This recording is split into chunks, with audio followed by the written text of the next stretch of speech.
Hey, what's going on everyone? My name's Divine and today we're taking a look at FragPunk, which is a new FPS tactical hero shooter by a company called Bad Guitar Studio. And the game itself feels like Valorant and Call of Duty had a baby, and since they just had a rather large playtest this weekend, let's talk about how it compares to other games like Valorant, CSGO, and Call of Duty, and also my impressions of the playtest. So first up, you might ask, when does this game actually come out? And at this time, we still do not know. All we know is that the playtest happened, Steam gave out a ton of different keys for the playtest, and that's about the extent of the information. Alright, so let's dive into the main topic of people thinking that this is going to be the Valorant replacement or a direct competitor that I hear so much about. And honestly, it does share a good amount of similarities between Valorant and CSGO in the fact that the main game type is round-based with attackers and defenders attempting to either plant or defuse a bomb on one of the two sites. Now, some of the differences between Valorant and FragPunk are instantly shown with the ability to actually choose which hero, or as this game likes to call them, Lancers, you want per round instead of per game.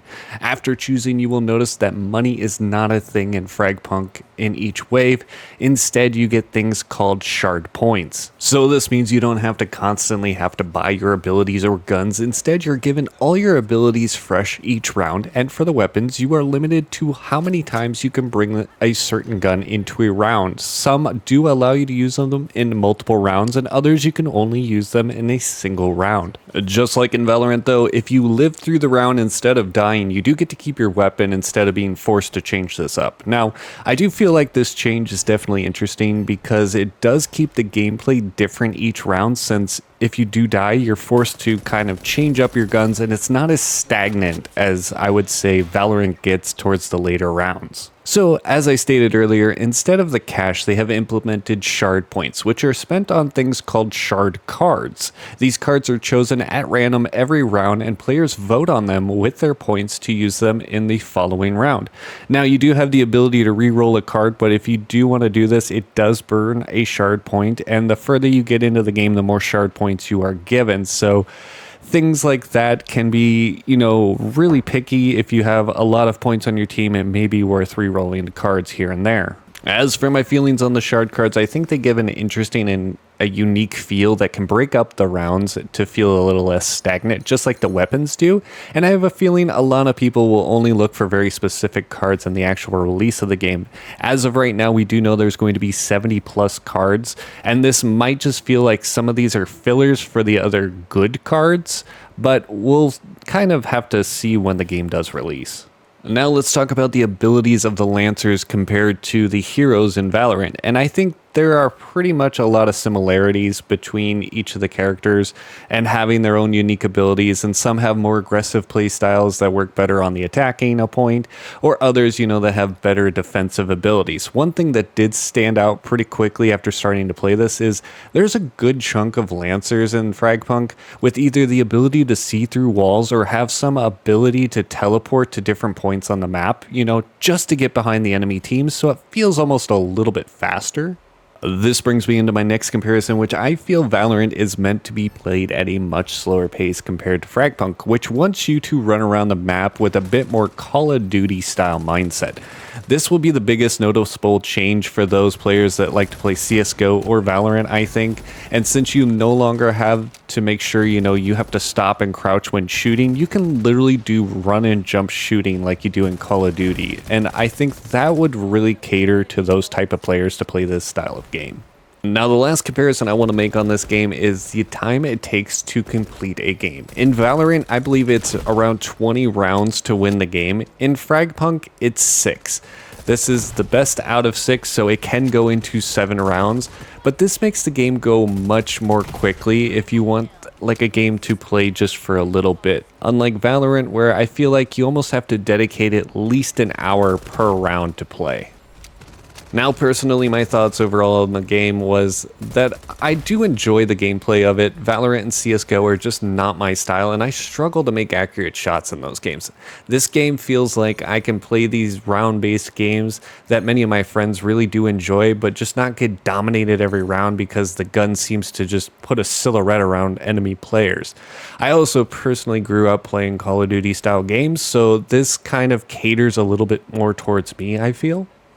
And while on the topic of weapons, I do really enjoy FragPunk's approach to the weapons you can use. Instead of buying them with currency, it really just does force you to use SMGs, ARs, LMGs, maybe even some shotguns, and it gives a little bit more diversity per round. You never know what the enemy might be using.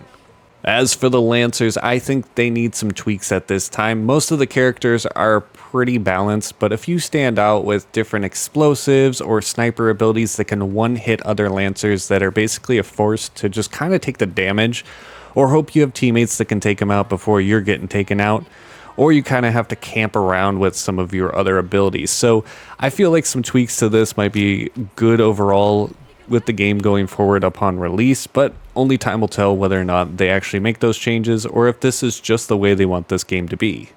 And I do want to take a second to go back to the amount of time it takes to play a game. I find it much nicer to play a full game of 7 rounds in under 20 minutes instead of a possible hour you do in Valorant.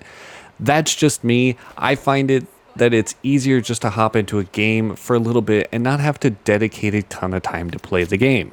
Now overall, we're going to move into the maps themselves, and I think they did a good job with the map design in this game.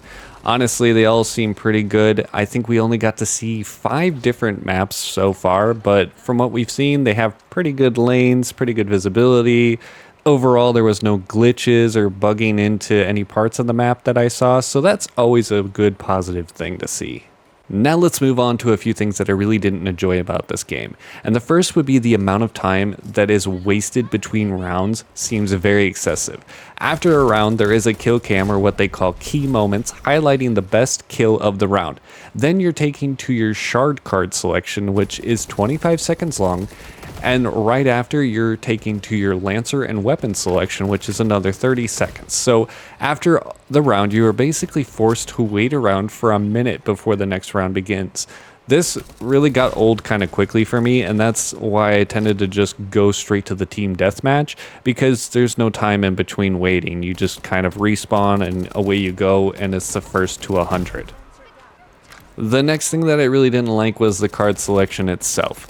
I found that you were basically forced to hope that your teammates are either paying attention or going to help purchase the cards that you really want to play with.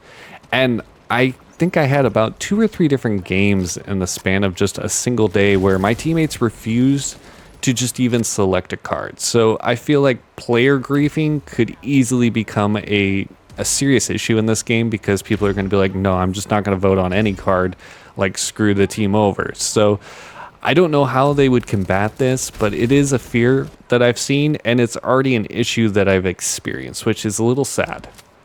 And lastly, I want to talk about the price of this game, which, as I've seen, is going to be free to play, which means they're going to turn and try to throw a lot of microtransactions down your throat. Now, from the just playtest that we saw, there wasn't a lot of this, but when you do navigate around into the different menus and things like that, you will start to notice that each thing costs so much points, and I can easily see how this is going to kind of get overwhelming. They also have a battle pass like every other game, and while my feelings on microtransactions are mostly negative, I do see how they can in turn help out the company so that they can, keep the game going live and everything like that.